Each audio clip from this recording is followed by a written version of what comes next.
शुद्ध मन से ही यह परमात्मा तत्व प्राप्त किए जाने योग्य है। इस जगत में एक परमात्मा के अतिरिक्त अन्य कुछ भी नहीं।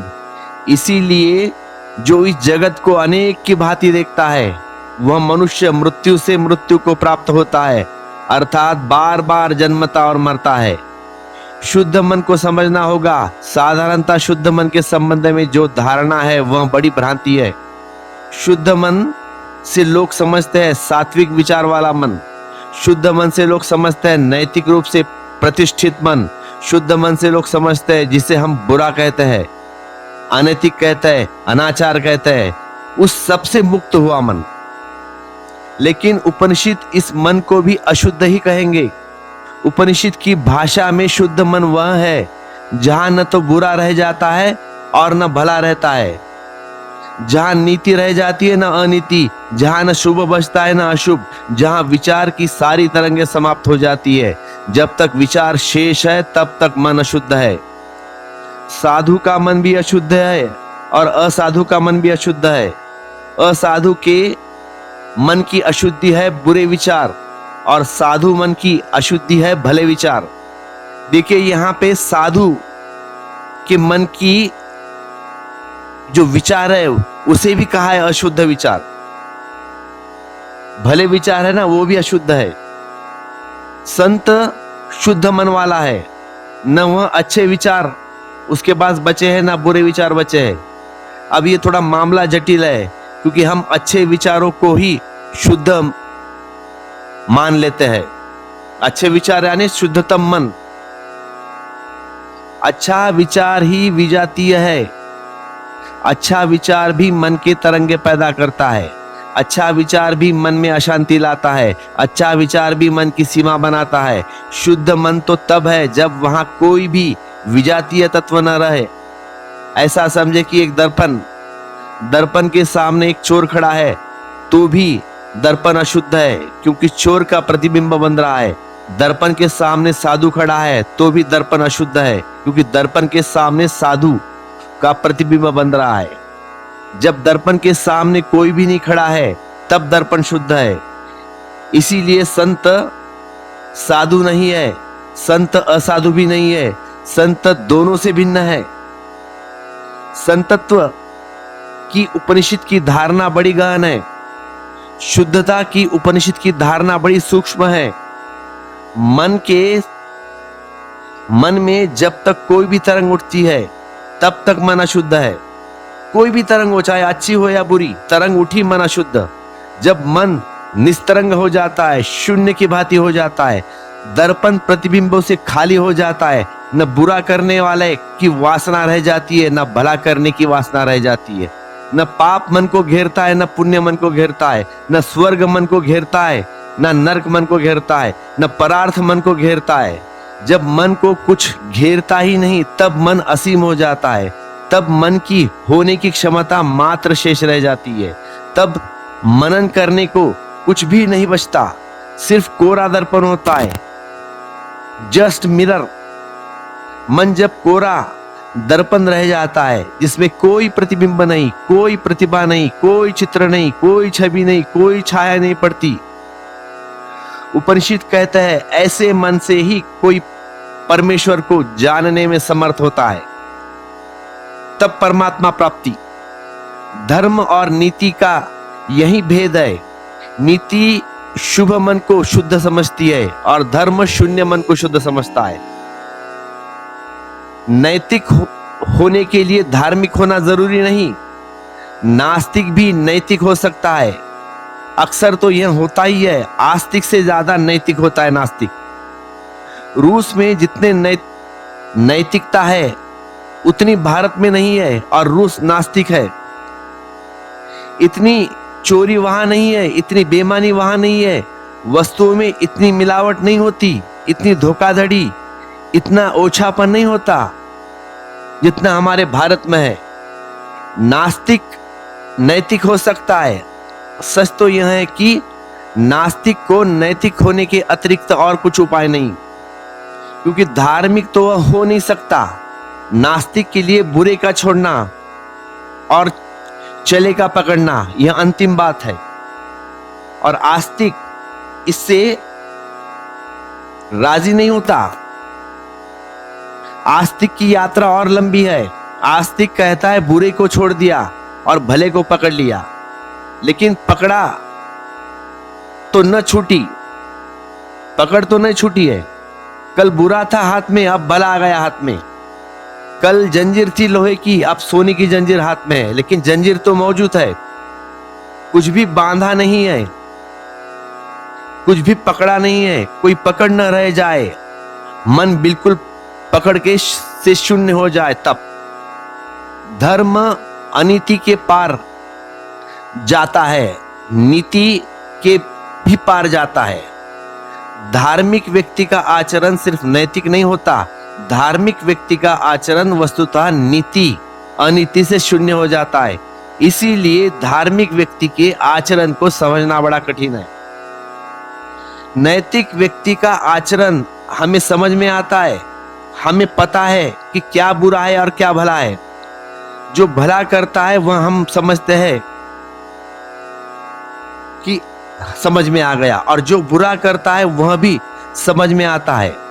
लेकिन संत भले और बुरे करने के दोनों के पार हो जाता है। उसका आचरण स्पॉन्टेनियस सहज हो जाता है। उसके भीतर से जो उठता है वह करता है, न वह भले का चिंता करता है न बुरे की चिंता करता है। तो कई बार ऐसा भी हो सकता है कि जिसे हम भला कहते हैं वह संत न करे, और कई बार ऐसा भी हो सकता है कि जो समाज की धारणा में बुरा है वह संत करे। इसीलिए जीसस को, कबीर को, बुद्ध को, महावीर को समाज की धाराओं ने बहुत अतिक्रमण कर जाते हैं। महावीर नग्न खड़े हो गए। समाज की धारणा में नग्न खड़ा होना अतिशिष्टता है, अनैतिकता है। समाज नग्न लोगों को बर्दाश्त नहीं करता। उसके कारण, क्योंकि समाज ने शरीर को ही नहीं ढाका, शरीर के साथ साथ उसने काम वासना को भी ढाका है। काम वासना से इतना भय है कि उसे छिपा कर रखना पड़ा। नग्न आदमी की काम वासना प्रकट हो जाती है। नग्न आदमी का शरीर काम वासना की दृष्टि से ढका हुआ नहीं है, तो समाज नग्नता को पसंद नहीं करता, वह मानने को उसे अनीति है। तो महावीर नग्न खड़े हुए, बड़ी अड़चन हो गई। गांव-गांव से महावीर को खदेड़ दिया गया, जगह जगह से उनको पत्थर मारे गए, जगह जगह उनकी निंदा हो गई। और महावीर मौन भी थे, नग्न भी थे, बोलते भी नहीं थे, जवाब भी नहीं देते। लोग पूछते कि आप नग्न क्यों खड़े हैं, क्या प्रयोजन है, तो महावीर चुप। लेकिन महावीर की नग्नता अनैतिक नहीं है। महावीर की नग्नता को नैतिक कहना भी मुश्किल है। महावीर की नग्नता बड़ी साहजिक है, छोटे बच्चे की भांति निर्दोष। वह नीति और अनीति दोनों नहीं है। महावीर वैसे ही सरल हो गए, जहां ढाकने को कुछ बचा भी नहीं। जिसके पास ढाकने का कुछ बचा नहीं वह जटिल है। जो चाहता है कि कुछ छुपाए, उसमें थोड़ी सी तो जटिलता है। महावीर एकदम सरल है, सरल हो गए। उस सरलता में इतनी सीमा आ गई जहां वस्त्रों को ढोने का भी आकर्षण नहीं रहा। लेकिन महावीर की नग्नता सामान्य समाज को अनैतिक लगी। महावीर के संतत्व को समझना बड़ा जटिल है। जीसस एक गांव से गुजर रहे हैं और एक वेश्या आई और उनके पैरों के ऊपर अपना सिर रख दिया और उसके आंख से आंसू बहने लगे। उसने अपने आंसुओं से जीसस के पैर भिगो दिए। और उस गांव के जो नैतिक पुरुष थे ना, उन्होंने जीसस को कहा कि वेश्या के द्वारा आपके पैर छूना उचित नहीं। उन्होंने जीसस से कहा कि इस वेश्या को कहो कि आपको न छुए। संत को तो साधारण स्त्री का स्पर्श भी वर्जित है, यह तो वेश्या है। जीसस ने कहा कि मेरे चरण अब तक जितने लोगों ने छुए हैं, इतना पवित्र किसी ने अभी तक नहीं छुआ। पवित्रता से लोगों ने जल से मेरे पैर धोए हैं, इस स्त्री ने मेरे पैर अपने प्राणों के आंसुओं से धोए हैं। जीसस पर जो जुर्म था, जिनकी वजह से उन्हें सूली लगाई गई, उनमें से एक जुर्म यह भी था कि एक वैश्या उनके पैर छूती है। साधारण उनके समाज की जो नीति की धारणा है उससे विपरीत थी ये बात। एक स्त्री को जीसस के पास लोग लाए क्योंकि वह व्यभिचारी थी और यहूदी कानून था कि जो स्त्री व्यभिचार करे उसे पत्थर से मार मार कर मार डाल दिया जाए। ये न्याय संगत था। तो जीसस गांव के बाहर ठहरे थे। लोगों ने उनसे आकर कहा कि यह स्त्री व्यभिचारी है और इसके पक्के प्रमाण है हमारे पास। न केवल प्रमाण बल्कि इस स्त्री ने भी स्वीकार कर लिया है कि वह व्यभिचारी है। तो इसलिए अब कोई सवाल नहीं। और पुरानी किताब कहती है कि इस स्त्री को पत्थर से मार मार कर मार डाल दिया जाए। ये न्याय संगत है, ये न्याय है। तो आप क्या कहते हैं इसके बारे में? तो जीसस ने कहा कि पुरानी किताब तो ठीक कहती है, लेकिन वे ही लोग पत्थर मारने के लिए अधिकारी है जिन्होंने व्यभिचार कभी जिंदगी में ना किया हो। जिसने व्यभिचार जिंदगी में ना किया हो और ना सोचा हो तो तुम पत्थर उठाओ। तो व्यभिचारी कौन है? जिसने नहीं किया या नहीं सोचा। वे जो समाज के बड़े पंडित, मुखिया थे, पंच थे, वे चुपचाप भीड़ से चुपचाप पीछे हट गए। धीरे धीरे लोग जो पत्थर लेकर आए थे वे पत्थर छोड़कर गांव की तरफ गए वापस, क्योंकि ऐसा एक भी आदमी नहीं है उस गांव में कि जो कभी उसने व्यभिचार किया हो ना सोचा हो। जीसस पर यह भी एक जुर्म था कि उन्होंने एक व्यभिचारी स्त्री को बचाया। जीसस का व्यवहार नीति के सामान्य दायरे में नहीं बैठता। ऑब्वियसली साहजिक है, जो सहज उनकी चेतना में उठ रहा है वह कर रहे हैं। वे न तो सोचेंगे कि समाज की धारणा से मेल खाता है या नहीं खाता है। वह विचार नैतिक व्यक्ति करता है। धार्मिक व्यक्ति बड़ी अनूठी घटना है। इसका यह मतलब नहीं कि धार्मिक व्यक्ति अनिवार्य रूप से अनैतिक हो जाता है। उसका आचरण नैतिक और अनैतिक से मुक्त होता है। कभी नीति से मेल भी खा जाता है और कभी मेल नहीं खाता, लेकिन यह उसके मन में अभिप्राय नहीं है कि मेल खाए या मेल न खाए।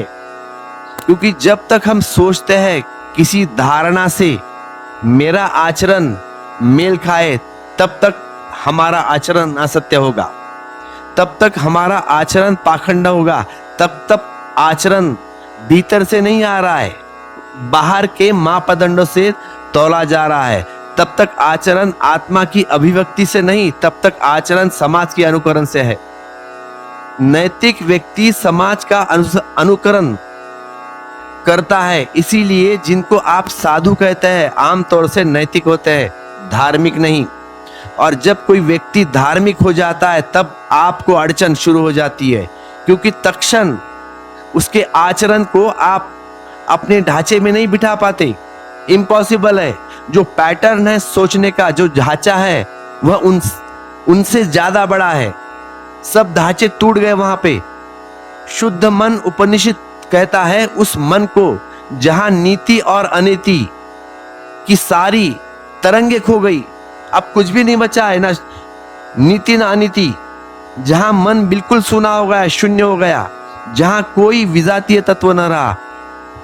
विचार विजातीय तत्व है। पानी में दूध मिला दो तो हम कहते हैं दूध शुद्ध नहीं, लेकिन बड़े मजे की बात है, अगर शुद्ध पानी मिलाया हो तो दूध शुद्ध है नहीं, तो भी दूध अशुद्ध। बिल्कुल शुद्ध दूध और शुद्ध पानी मिलाया हो तो दो शुद्धता मिलकर भी दूध अशुद्ध होता है। अशुद्धि का संबंध इससे नहीं कि जो मिलाया आपने वह शुद्ध था या नहीं। अशुद्धि का संबंध इससे है कि जो मिलाया वह विजातीय है, फॉरेन एलिमेंट्स। वह दूध नहीं जो मिलाया आपने, वह पानी है, वह शुद्ध होगा। विजातीय तत्व का प्रवेश अशुद्धि है। मन में मन के बाहर से कुछ भी आ जाए तो अशुद्ध है। मन के बाहर से कुछ भी आ जाए अंदर, चाहे अच्छा हो या चाहे बुरा, अशुद्ध है। वह शुद्ध विचार आया या अशुद्ध विचार आया, इसमें कोई फर्क नहीं पड़ता। बाहर से कुछ भी मन में आया, अशुद्धि हो गई। मन के बाहर से कुछ भी न आया, मन अकेला हो, अपने में हो, तो शुद्ध। शुद्ध की यही बात ठीक से ख्याल लेना। और इसीलिए पश्चिम में जब पहली दफा उपनिषदों पर टीकाएं लिखी गई और उपनिषद के अनुवाद हुए, ट्रांसलेशन, तो पश्चिम के विचारक ने कहा कि उपनिषद जो है वे मॉरल, नैतिक मालूम नहीं होते। ड्यूडसन ने अपनी प्रसिद्ध अनुवाद में यह शंका जाहिर की है कि उपनिषदों में कोई नैतिक शिक्षा नहीं है। जैसे बाइबल में है कि चोरी मत करो, बेईमानी मत करो, परस्त्रीगमन मत करो, ऐसी साफ साफ कोई नैतिक शिक्षा उपनिषद में नहीं है। ड्यूसन ने शंका ठीक है, लेकिन ड्यूसन की व्याख्या ठीक नहीं। ड्यूसन बिल्कुल ठीक कह रहा है कि जैसे पुराने बाइबल में सीधा उपदेश है, 10 कमांड्स है, 10 आशाएं, ऐसा करो ऐसा मत करो, ऐसा उपनिषद में कुछ भी नहीं है। उपनिषद असल में करने की बात ही नहीं करता। उपनिषद कहता है कि ऐसा हो जाओ, करना गौण है, कृत्य गौण है, होना वास्तविक है। उपनिषद यह नहीं कहता कि तुम अच्छा करो या बुरा मत करो। उपनिषद कहता है कि तुम परमेश्वरम हो जाओ, फिर तुमसे जो भी होगा वह अच्छा होगा, लेकिन वह तुम्हारी चिंता नहीं, फिर तुमसे कोई बुरा नहीं होगा फिर, लेकिन वह तुम रोकना नहीं पड़ेगा। तुम परमेश्वरम हो गए, तुमको फिर कुछ नहीं करना पड़ेगा, तुमसे जो भी होगा वह अच्छा ही होगा। उपनिषद की धारणा यह है कि जब तक बुरे को मुझे रोकना पड़े तब तक वह मुझ में है, जब तक अच्छे को मुझे चेष्टा से करना पड़े तब तक वह मेरे वास्तविक संपदा नहीं है, तब तक सब झूठ है, पाखंड है, ऊपरा ऊपरी, तब तक मेरे भीतर कोई भी ज्योति नहीं जगी। इसीलिए उपनिषद कहता है कि तुम्हारा बाइंग, तुम्हारा अस्तित्व, तुम्हारा आत्म रूपांतरण हो जाए तो तुम्हारा आचरण में अपने आप उसके पीछे आएगा। उसकी तुम चिंता मत करो। जैसे व्यक्ति के पीछे उसकी छाया आती है और हम लौट लौट कर नहीं देखना पड़ता कि छाया आ रही है नहीं आ रही है, और हमें छाया को संभालना भी नहीं पड़ता और छाया के लिए कोई इंतजाम भी नहीं करना पड़ता। छाया पीछे आती है, ठीक वैसे ही आचरण पीछे आता है। तुम्हारी आत्मा जैसी हो वैसे ही आचरण तुम्हारे पीछे आते हैं। इसीलिए आचरण को बदलो या आत्मा को। साधारण धर्म ग्रंथ कहते हैं कि आचरण को बदलो, असाधारण धर्म ग्रंथ कहते हैं कि आत्मा को बदलो। साधारण धर्म ग्रंथ साधारण आदमी की पकड़ के ख्याल से लिखे गए हैं और असाधारण धर्म ग्रंथ मनुष्य की आत्यंतिक संभावना की दृष्टि से लिखे गए हैं। उपनिषद असाधारण धर्म ग्रंथ है, आखिरी बात जिसके ऊपर और कोई बात नहीं हो सकती। शुद्ध मन से ही परमात्मा तत्व प्राप्त किए जाने योग्य है। इस जगत में एक परमात्मा के अतिरिक्त अन्य कुछ भी नहीं। तो जैसे ही मन शुद्ध होगा वैसे ही जगत में एक दिखाई पड़ने लगेगा। मन के अशुद्धि के कारण जगत अनेक में टूट गया है, क्योंकि जितना मन अशुद्ध होगा उतना मन खंड खंड होगा। ऐसा समझे एक दर्पण है, उसको हम 5 टुकड़े में तोड़े तो जहां एक प्रतिबिंब बनता था वहां आप 50 प्रतिबिंब बनेंगे या 5 प्रतिबिंब बनेंगे। जितने तुमने टुकड़े किए उतने प्रतिबिंब। जो दर्पण में पहले एक की खबर देता था वह अब 50 की खबर देगा। 5 टुकड़े किए या 50 टुकड़े किए उतनी खबर देगा वो दर्पण, क्योंकि हर टुकड़ा एक दर्पण है। आप शायद ही कभी किसी ऐसे भवन में गए हो जहां बहुत दर्पण के टुकड़े दीवार पर लगे हो, तो आप अगर बीच में जाके खड़े हो जाए तो वहां पे आपको अनेक प्रतिबिंब दिखाई पड़ेंगे आपको। अगर दर्पण है तो एक प्रतिबिंब, अगर हजारों टुकड़े हैं तो जितने टुकड़े, जितने दर्पण, उतने प्रतिमा बन जाएंगे आपकी। तो मन जितना अशुद्ध होगा उतना ही टुकड़ों में बढ़ जाएगा। अशुद्ध मन खंडित होता है, उस खंडित मन जगत अनेक की तरह दिखाई पड़ता है। जब मन शुद्ध होता है और एक दर्पण रह जाता है तो जगत भी एक अस्तित्व की तरह दिखाई पड़ता है। एक परमात्मा कोई विचार नहीं, एक परमात्मा एक हो गया मन की अनुभूति है। इसीलिए सवाल परमात्मा को खोजने का बिल्कुल नहीं है। और जो लोग भी परमात्मा की खोज में लग जाते हैं, परमात्मा को खोजते हैं, वे गलत दिशा की यात्रा कर रहे हैं। असली सवाल मन की एकता को खोजने का है। तो लोग कहते हैं कि परमात्मा कहाँ है, यह बात तो फिजूल है। यह पूछनी नहीं चाहिए कि परमात्मा कहाँ है। इतना ही पूछना चाहिए कि मेरा टूटा हुआ खंडित मन अखंड कैसे हो जाए,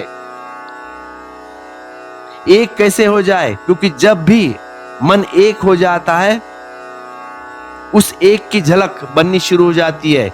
जैसे होगा मन टूटा हुआ खंडित या अखंड और एक, वैसे ही प्रतीत अस्तित्व की होगी। मन एक दर्पण है जिसमें हम देखते हैं कि अस्तित्व, अगर अस्तित्व टुकड़े टुकड़े में दिखाई पड़ता है तो जानना कि आपका मन टूटा हुआ है, डिसइंटीग्रेटेड। और जब तक यह मन इंटीग्रेटेड न हो जाए, इकट्ठा न हो जाए, तब तक यह जगत टूटा ही रहेगा। इसीलिए असली सवाल परमात्मा की खोज नहीं, असली सवाल एक शुद्ध मन की खोज का है। शुद्ध मन से ही परमात्मा प्राप्ति हो सकती है। शुद्ध मन से ही परमात्मा तत्व प्राप्त किए जाने योग्य है। इस जगत में एक परमात्मा के अतिरिक्त अन्य कुछ भी नहीं।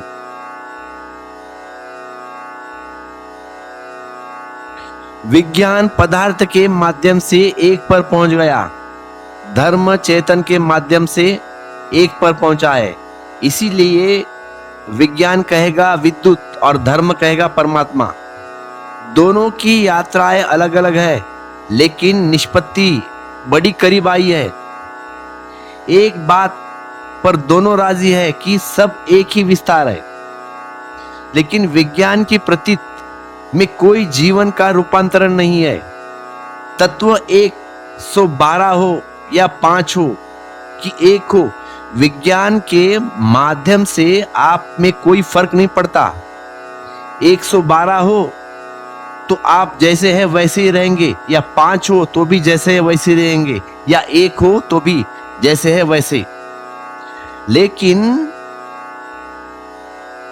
धर्म की जो प्रक्रिया है उस एक को जानने की, उसमें आप पूरी तरह रूपांतरित हो जाते हैं।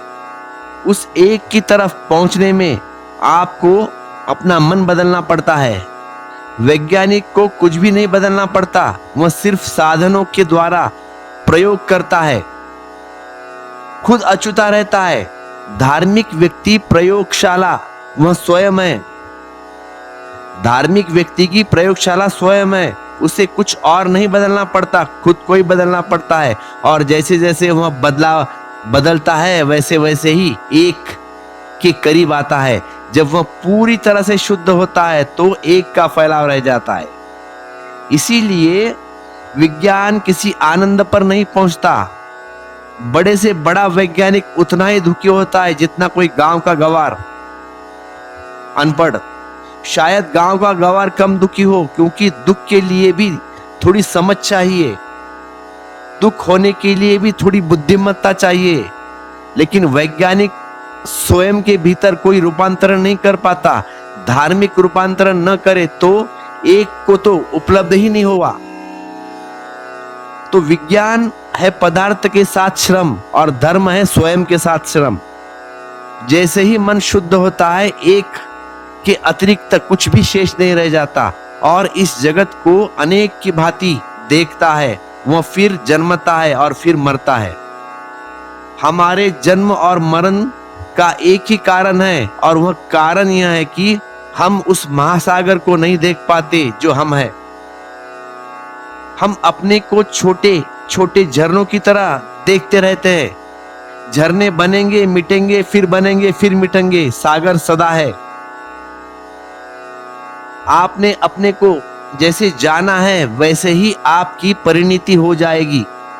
अगर आप समझते हैं कि एक छोटा सा झरना है तो गर्मी आएगी, सूखेगा, भाप बनेगा और उड़ेगा, फिर वर्षा आएगी, फिर बरसेगा, फिर झरना बनेगा, फिर फूटेगा, फिर बहेगा, फिर गर्मी।